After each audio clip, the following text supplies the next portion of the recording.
Devara triple role. దేవరాలో నిజంగానే NTR dual role అని ఇంతవరకు తెలుసు. తండ్రి కొడుకులుగా ఉంటారన్న సంగతి అయితే అర్థమైంది. కానీ ఇప్పుడు డబుల్ కాదు ట్రిపుల్ అంటున్నారు. వామ్మో, నిజంగానే ఇది నిజమా? దేవరా సినిమాకి సంబంధించి ఈ ట్విస్ట్ అయితే అస్సలు ఊహించనే లేదు.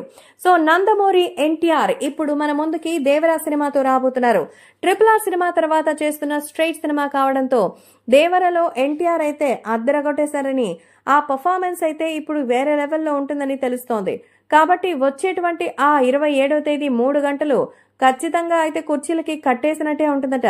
సో ట్రిపుల్ రోల్ కి సంబంధించినటువంటి విషయాల్లోకి వస్తే అసలు ఎవరు చెప్పారు, ఏంటి చెప్పారు అనేది అసలు ఏ రకంగానూ తనకి ఐడియా కూడా లేదని క్లాస్ పీకుతున్నారు. ఎందుకంటే దేవరా వచ్చేటువంటి 3 గంటల సేపు ఖచ్చితంగా ప్రేక్షకులు ఎంజాయ్ చేసే అన్ని ఐటమ్స్ అందులో ఉన్నాయంటున్నారు మన ఎన్టీఆర్.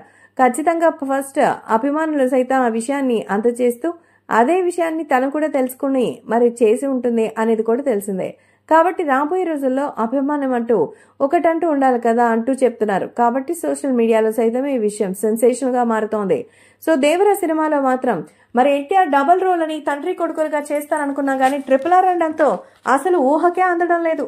కొరటాల శివ ఏం చూపించాలనుకుంటున్నాడో ఏమిటో తెలియదు గానీ ఇప్పటికే ఆ విషయం తెలిసినటువంటి ఫ్యాన్స్ అయితే పిచ్చెక్కిపోతుందంటున్నారు. ట్రిపుల్ రోల్ లో ఎన్టీఆర్ ని ఒకే స్క్రీన్ మీద చూస్తే వావ్, వేరే లెవెల్ కదా.